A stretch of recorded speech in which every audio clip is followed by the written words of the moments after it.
சொல்லக்கூடிய முடியும் என்னவென்றால் நமது தலைப்பாகத்திலே நரம்புகள் புறம் மெல்லிமையானதாக இருக்கும். அது இப்ப கை கால் அடிபட்டா கூட நம்ம கட்டுப்பட்டு காப்பாத்திடலாம். தலையில நரம்பு சின்ன நரம்பா இருக்கும். அதுல இப்ப அடிபட்டோம்னா ரத்தம் கட்டிட்டு பின்னால போகும்போது நம்மளை மூளையை செயலிழக்க செய்துவிடும். நமது உறவுகள்கிட்ட என்ன பேசுறோம்ன்றதே தெரியாம ஆக்கி விட்டுரும். பின்னால பெரிய பாதிப்புகள் ஆயிரும். உயிர் சேதம் போகும். கோமா ஸ்டேஜுக்கு போயிடுவோம். நம்ம இருந்தும் பலன் இல்லாதவர்கள் ஆகிவிடுவோம். தயவு செய்து சாலையில செல்லும் போது கவனமாக ஹெல்மெட் வீட்டுல வண்டியில சாவி எக்னேசர்ல போட்டுன்னு ஹெல்மெட் அணிந்திருக்க வேண்டும்.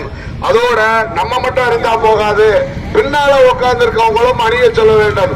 தலைக்கவசம் ஒரு 1000 ரூபாய். இன்னைக்கு ஹெல்மெட் கேஸ் என்பது 1000 ரூபாய் ஆயிடுச்சு. ஏன்னா அந்த கேஸ் போட்டு நாங்க பெரிய ஆளாக போறது கிடையாது.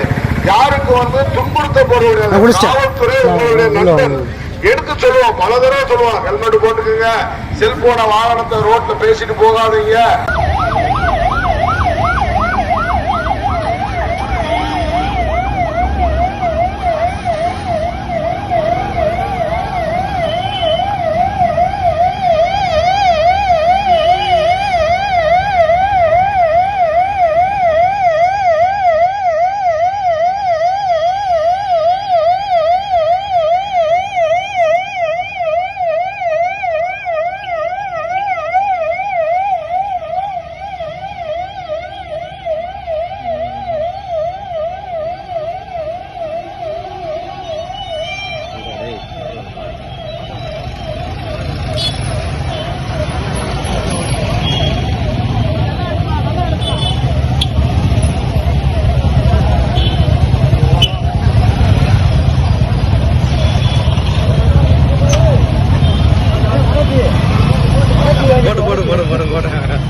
கூட்டம் கம்மியா இருக்கிற மாதிரி இருக்குடா கூட்டம்.